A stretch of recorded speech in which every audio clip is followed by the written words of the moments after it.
Now let's talk about Rav Hirsch. Everything is in Hashem's hands. Okay, I have here a translation of Rav Hirsch's commentary on the Torah.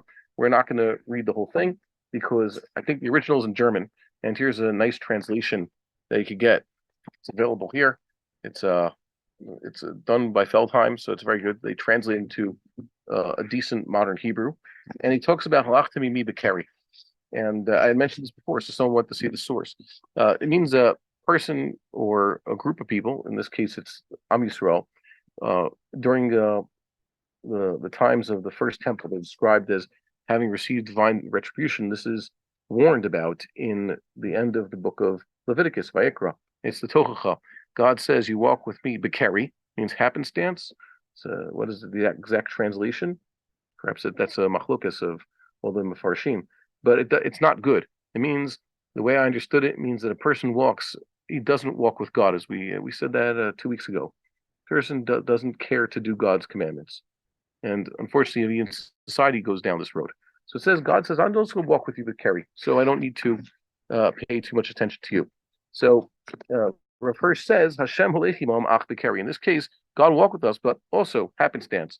Who kvar lo noseotam al kanfei nesharim me'al lechol hakochot hamit nagdim lahem b'malach hativi shel hameorot. He no longer bears them on vultures' wings. Sometimes translated as eagles. It sounds more romantic. It used to be God, so to speak, bears the Jewish people like his young on his wings, protects them. In this case, no. Now there's a lot of opposing forces in this world. Just the natural way of the world. So now God's not going to help them. He's taken away his hashkacha. Kiyuma amu frichato, the existence of the nation and its flourishing, far inam matrat hashkachato hamiyuchedet shel Hashem. They're no longer the goal of God's providence. They're at least his special providence. Va'ame no nitmach od al yedei hakoach hanisi shel birkat Hashem va'aganato. The nation is no longer supported by the strength, his miraculous strength of God's blessing and his protection. He continues in the next paragraph. He says, Kach nimsar Yisrael laseder hativi sheholam. Thus, Israel is given over to the natural way of things. When I was saying this before, the ultimate divine retribution is not that God punishes. God doesn't punish. He just removes the divine protection and he lets things happen the way it is. If Am Yisrael were completely without God's protection, they would have been devoured by the wolves a long time ago. It's a lone sheep surrounded by 70 wolves. And the way to earn God's protection is by walking with God. Suddenly someone's walking, and the nation walks with God intentionally, with the right kavanah, not the bekeri, so they are protected by God. God is an El Rachum V'Chanun. He does not leave us to our own devices. It's us. We left him, so it looks like he left us, but really that's not the case. God is gracious. So why do I bring this up? How do we relate to the rod of God's punishment? That's a metaphor.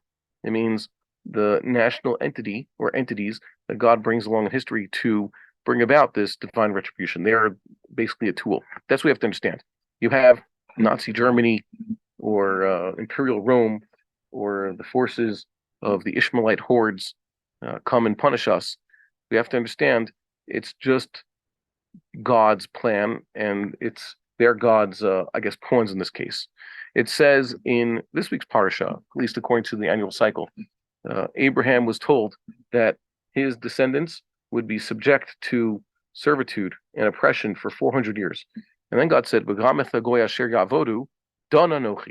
and even the nation that they shall serve, the one that the oppressor of Israel, God is judging them, or I will judge. In this case, it's talking about a future tense. Don could be present tense or past tense. In this case, that happens to be future tense. God's saying as though it's already here. That's the way prophecy works. That which is the future is already in front of the one relaying the prophecy because God is allowing him to see the future. So even if the servitude had been heavenly ordained, that is, already God is telling Abraham beforehand, before he even has children who could potentially do something that would warrant their, punishment, it doesn't matter. The Egyptians could say, no, we're exempt. We're just doing what God's will. It had been ordained already. It was part of the divine plan. It was divine justice. That's not how it works. The Egyptians did not have to step into that role. And even if they did step into the role of our oppressors, they didn't have to do it with such zeal or relish. There are various midrashim about those who were supposed to destroy the first temple, some of the second temple. It's a Babylonian, it's a Roman, who realized that what they were going to do had cosmic significance. They were basically being used as God's pawns, and they did not want to be the ones who actually destroy the temples. They say this about Nero, for example, even though history books say otherwise about Nero's demise, at least according to, let's say, the Gemara in Gittin and other places, it talks about Nero having been made aware somehow of his being used in this manner. So he got out of it. Let someone else step in. So they saw that's God's will, but they knew they were going to pay the price. And how would they pay the price? What would be the divine retribution for them?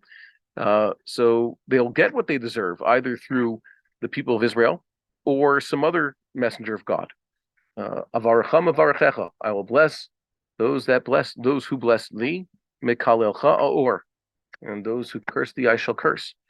You want to step in to the role of being Israel's oppressor, just to know you're taking your life into your own hands. I think that this is something that's very important. So how do we relate to them? We look at them as, yes, we have to understand that what is happening now, what has happened, is part of the divine plan, because there's so much as a nation we have to fix. Oh God, there's so much. And that's really important. Yes, Achdus is good and keeping the mitzvahs are good. We've been stressing this, but we cannot ignore the fact that there's so much to fix. And we ask, so that's what the oppressors are going to get, what they deserve. What about just the other ones on the side? Let's say, take the World War II example. Were the Americans necessarily fighting on behalf of Israel? Yeah, they destroyed Nazi Germany. That was good. Even Stalinist Russia did that. But really, we should be asking them. The real Jews and real Israelis ask America today. They ask the American politicians and the military class, those who benefit the most from the military-industrial complex. Please just stay away. Take your money and your war machines somewhere else, where they would, I guess, just love a taste of American imperialist nation building. We don't want any of that here. That can only harm us. Let us handle this on our own. And we'll close with a request. May we see God relent. May this war come to a speedy conclusion, speedy victory for the Jewish people and the destruction of their enemies. Amen.